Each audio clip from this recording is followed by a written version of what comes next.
Sudanese public figures sign open letter asking U.S. President Donald Trump to remove Sudan from its list of state sponsors of terrorism. South African police arrest 3 members of the National Christian Resistance Movement for an alleged terror plot.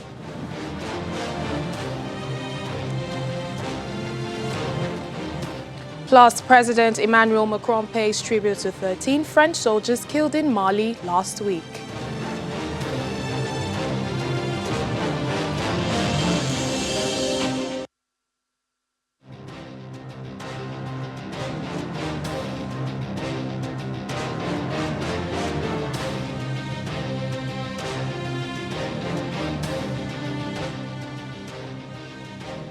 Hello and a warm welcome to the program. I'm Layo Adegoke. We begin in Sudan, where leading public figures have signed an open letter asking U.S. President Donald Trump to remove the country from its list of state sponsors of terrorism. The letter says Sudan should not be held responsible for the actions of the regime of ex-President Omar al-Bashir, who was forced out of power earlier this year following a popular uprising. One of the 79 signatories of the letter, Sarah Abdigal, said Sarah Abdigal is the president of the Sudan Doctors Union in the UK. She adds that the sanctions have limited investment options in Sudan. The letter has been signed by politicians, academics, activists and professionals in the diaspora. Sudan was added to the U.S. list of state sponsors of terrorism in 1993 after it was accused of harboring Islamist militants. At the time, Osama bin Laden and his al-Qaeda network were among those based there. In neighboring South Sudan, the United Nations mission says it has redeployed some of its troops to Alor County to try to halt communal clashes. The UN said nearly 80 people had been killed and more than 100 injured in the past few days of fighting between the Gak and Manua communities. The two sides have also been looting each other's property and stealing cattle. Civil war erupted in South Sudan 6 years ago. Although a ceasefire is currently holding, the establishment of a power-sharing government has been repeatedly delayed. The corruption trial of 2 former Algerian prime ministers, Ahmed Ouyahia and Abdel Malek Sellal, has been postponed. According to local media, the trial, which also includes a number of former ministers and businessmen, will now take place on Wednesday, December 4th, after defense lawyers requested an extension due to the trial conditions not being met. A large crowd of protesters gathered outside the Sidi Mahad court in Algiers and were held back by a large police presence. Protesters have demanded a more thorough purge of the ruling elite, which has controlled Algeria since winning independence from France.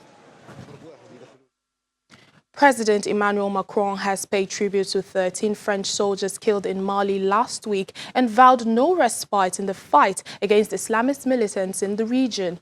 The soldiers died when their helicopters collided in the Dak as they gave support to ground forces hunting militants.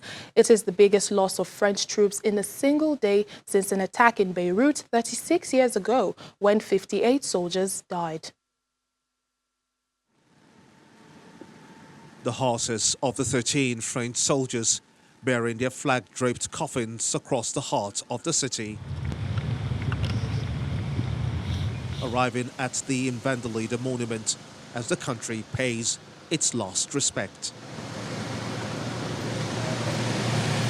Hundreds of Parisians line up the streets to watch the convoy pass through the city centre, escorted by police motorcyclists and with soldiers from the military regiments saluting their fallen comrades along the Alexandra III Bridge.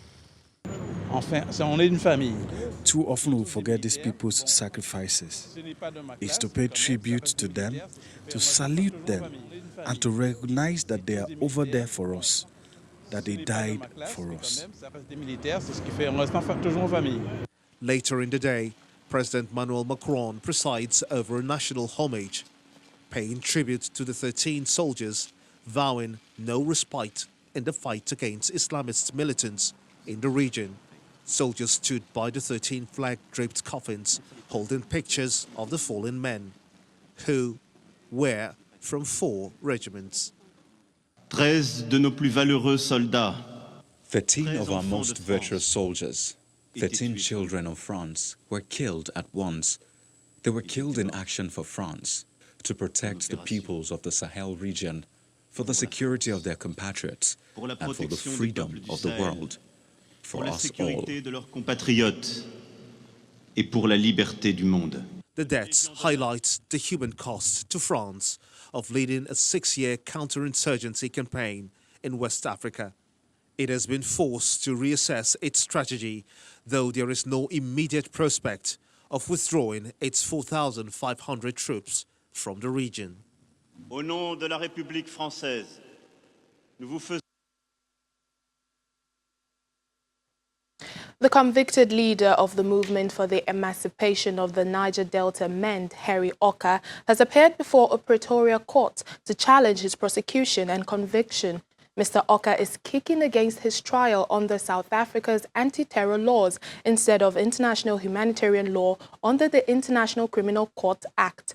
Looking a bit frail but in high spirits, Mr. Okah waded through a lot of legal documentation. He prepared himself as he attempts to secure his freedom based on a technicality. Our South Africa Bureau Chief, Betty Dibia, reports. The session began with assurances of zero bias or prejudice given by Judge Moses Mavundla following Henry Okah's written reservations over a previous matter where the judge did not rule in his favor. Henry Okah, representing himself, accepted, and counsel appearing for the first and second, and then the third respondents made their submissions. We submit that there is no legal basis in the Constitution and the statutes regulating the High Courts, the common law, which would, after a matter has gone through a High Court prosecution, a full appeal process, SCA Concourt, that the motion court can simply set aside those judgments of two learned courts of appeal. We submit that such an argument would plunge our legal system into chaos, because when the accused has exercised all these criminal options, he then starts again with the motion court, and where does it then end? He never took the opportunity in terms of Section 110 of the Criminal Procedure Act to say, I challenge the jurisdiction of this court. Now it comes after the fact and he says, well, the Geneva Convention gives me this right and the Rome Convention gives me that right, and for that reason, I was wrongly convicted. What utter nonsense. What your opponents are saying is this. One, this court, sitting as a single court, on the same power as the protocol, does not have appeal powers to review that decision and set it aside. Yes, my lord. Firstly, a Section 35(2)(d) application is a non-derogable right, regardless of whether I've been to the Constitutional Court or the International Criminal Court. I have a right in terms of Section 35(2)(d) to appear before this court, for this court to determine the lawfulness of my detention, regardless of the final judgment. So that is a habeas corpus petition and has nothing to do with the merits of the case, of the arguments dealt with by the Constitutional Court. We're seeking a declaratory order from the court. It's based on a technicality. Now, from the Concourt, we are now aware beyond any doubt that Mr. Okah should have been tried in terms of international humanitarian law. So we're basically saying to the court, there was, you had no right to try me, and as a result, I have suffered, irreparable prejudice. Before Judge Mavundla adjourned for the day, he granted Mr. Okah's request to file supplementary heads of argument, which should be in no later than the 12th of December, and judgment has been reserved for the 20th of December 2019. From the North Gauteng High Court, Pretoria, South Africa, Betty Dibia, Channels Television News. South African police say they have arrested 3 members of the National Christian Resistance Movement for an alleged terror plot. The leader of the group, also known as Crusaders, Harry Knossen, and 2 others were found with firearms, ammunition and explosives after a tip-off that they were about to launch a string of attacks on government buildings, shopping centers and informal settlements where most black people live. The trio have made a brief appearance in court. They were asked not to plead and they were not asked to plead and were remanded in custody until their next court appearance on the 21st of January. Police say they are still investigating the incident.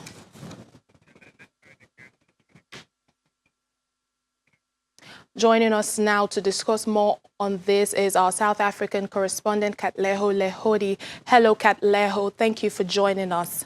What more can you tell us about this incident and what can we expect come 21st January?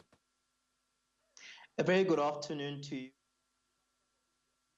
That on Thursday, the police arrested the mastermind of what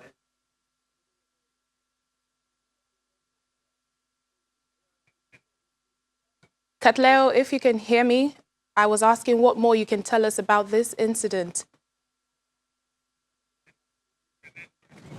It seems that we have lost Katleo. We will try to reconnect with him.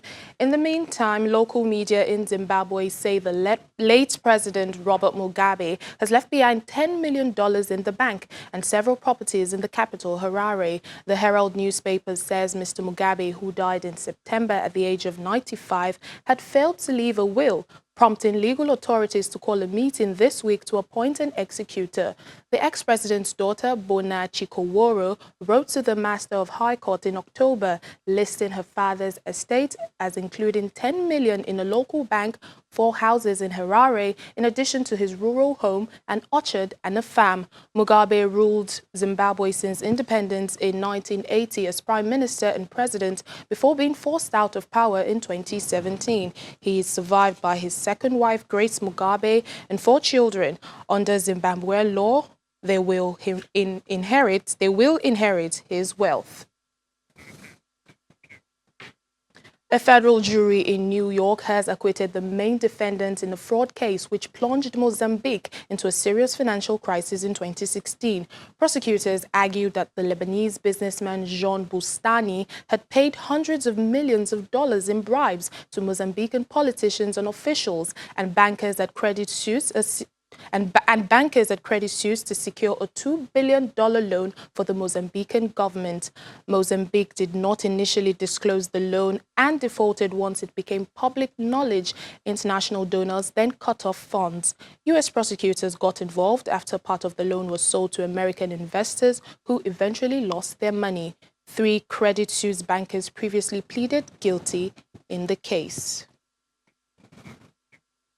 Back here in Nigeria, the World Bank says it has expended over $100 million through its education program investment project for the rehabilitation of public schools in its intervention on education in states affected by insurgency in the Northeast. This disclosure was made by the senior education specialist for the World Bank in Nigeria during his working tour of Adamawa State to assess the level of implementation of the World Bank intervention projects.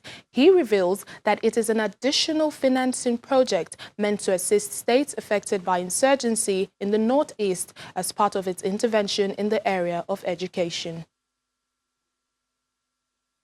Education is one area that suffered devastation as a result of activities of Boko Haram in the Northeast, where schools were destroyed, bringing school activities to a halt.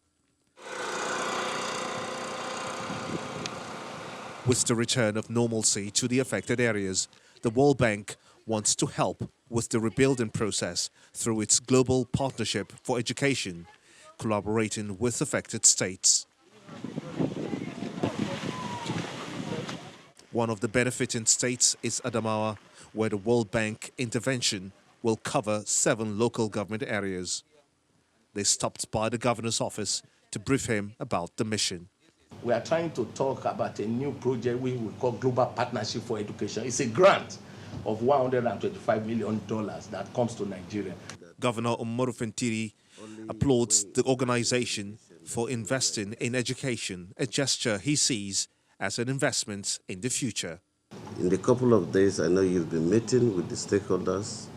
You continue to meet with them, and we assure you that whatever program that comes here, I will take it seriously. I will make judicious use of it to the benefit and overall interest of our state.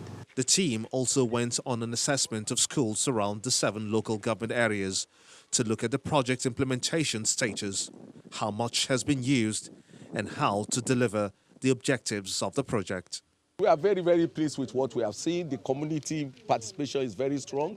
The school-based management committee, they are very willing to support their schools. And what we are trying to do really is to work with government to see how we can improve education service delivery in Adamawa State. The Education Secretary of Gombe local government area gives an insight into the challenges confronting schools. In spite of the issues, efforts are seemingly ongoing to provide basic needs. From the Adamawa State Education Program Investment Project at CEPIP, we also provide grants to schools, about 1 million naira just of recent, that the schools can also go ahead in providing potable drinking water to the schools to enable the children to have means of getting good living. The objective of the Partnership for Education project for Nigeria is to improve access and quality of basic education in selected states, with particular attention to girls' participation, promoting school effectiveness, and improving learning outcomes. Still to come on the program. With brooms in hand, Tunisian women sweep away violence in the country. Please stay with us.